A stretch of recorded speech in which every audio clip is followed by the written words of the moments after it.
মধ্যে সরিয়ে ফেলবেন। পাশাপাশি আপনারা রাস্তা এলাকার ভিতর যে গলিগুলো আছে গলির ভিতরে আপনারা দোকানদারি করেন, ভ্যান গাড়ি নিয়ে ঘুরে ঘুরে করেন দোকানদারি, ঠিক আছে? আপনারা একটা জায়গায় বসলে জনগণের দুর্ভোগ হয়। রাস্তা করা হয়েছে জনগণকে চলাচল করার জন্য, বাজার বসানোর জন্য না। পাশাপাশি আপনারা কাউকে চাঁদা দিবেন না। কেউ যদি চাঁদা চাইতে আসে আপনারা আমাদের সাথে যোগাযোগ করবেন। আগামী 2 দিনের মধ্যে আপনারা রাস্তাটা দয়া করে ক্লিয়ার করে দিবেন।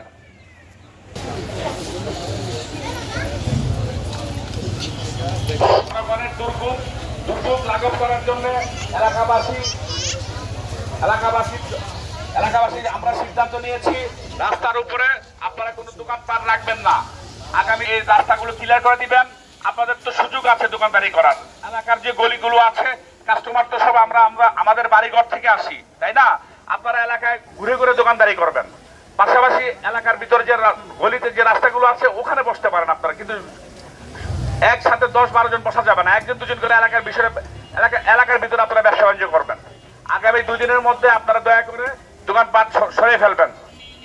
দুঃখের সহিত বলতে হচ্ছে জনগণের স্বার্থে, জনগণের দুর্ভোগ লাঘব করার জন্য আমরা এলাকাবাসী সিদ্ধান্ত নিয়েছি রাস্তার উপর, ফুটপাতের উপর কোনো ভ্যান গাড়ি, কোনো দোকানপাট থাকবে না। আপনাদের হয়তো সাময়িক কষ্ট হবে, আল্লাহ তো আমাদের রিজিকের ব্যবস্থা করেছেন, আমাদেরকে চেষ্টা করতে হবে, ঠিক আছে? এখানে না বসলে যে আপনাদের সমস্যা হবে তা না, হয়তো 2-4 দিন সমস্যা হবে। এই 2-4 দিন সমস্যায় যদি কারো যদি কোনো আর্থিক সহযোগিতা লাগে আপনারা আমাদের সাথে যোগাযোগ করবেন। আমরা আপনাদেরকে আর্থিক সুবিধাও দিব। পাশাপাশি কেউ যদি এসে আপনাদেরকে বলে আমাদেরকে টাকা দেন, আমরা এখানে আপনাদেরকে বসার ব্যবস্থা করব, কোনো সুযোগ নাই। আপনারা আমাদেরকে খবর দিবেন, তাকে আমরা ধরে আইনের হাতে সমর্থন করব। এখানে টাকা পয়সা দিয়ে রাস্তায় দোকানদারি করার আর কোনো সুযোগ নাই। দয়া করে আপনারা আমাদের যে প্রতি এলাকার অলিগলি আছে, অলিগলির মুখে একজন করে বসলেন, পাশাপাশি ব্যান দিয়ে পুরো এলাকায় ফেরি করে বিক্রি করলেন। এভাবে বিক্রি করলে তো আপনাদের সদা বিক্রি হচ্ছে, কারণ আমরা তো আসতেছি, এলাকাবাসী তো আসতেছি আপনাদের কাছে সদা কেনার জন্য। তা আমরা যদি ব্যান গাড়ি নিয়ে প্রতি গলিতে গলিতে ঘুরে সদা বিক্রি করি, কাস্টমার তো নিবে আমাদের কাছ থেকে, নিবে না কেন?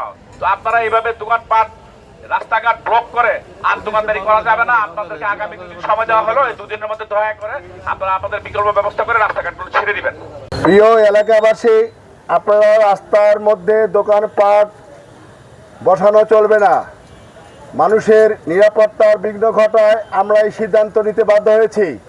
আপনারা দোকানদারি করবেন, আপনারা আমাদের ভাই, আপনারা আমাদের শত্রু না। আপনারা আপনাদের দোকান থেকে আমরাই সদাই কিনি, আমরাই এলাকাবাসী। আপনারা রোডের ভিতরে বিক্রি করবেন, মানুষের যেন কোনো সমস্যা না হয়। আর রাস্তা হয়েছে গাড়ি ঘোড়া চলার জন্যে, এই দোকানের জন্য রাস্তাঘাট ঠিক মতো মানুষ চলাচল করতে পারে না। এই জন্য আমরা এই সিদ্ধান্ত নিয়েছি। অনুগ্রহ করে আপনারা এই 2 দিনের মধ্যে আপনাদের দোকান স্ব জায়গায় সরিয়ে নেবেন। ফুটপাতের মধ্যে কোনো দোকানদারি করা চলবে না।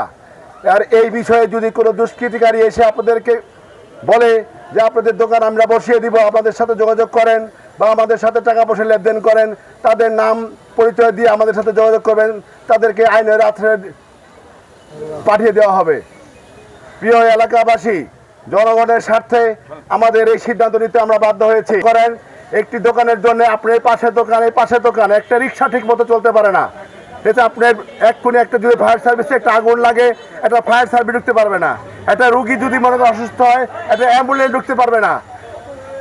জনগণের স্বার্থে আপনি নিজের স্বার্থকে বিসর্জন দিয়ে জনগণের স্বার্থের দিকে তাকান। আপনারা হোটেল কর্তৃপক্ষকে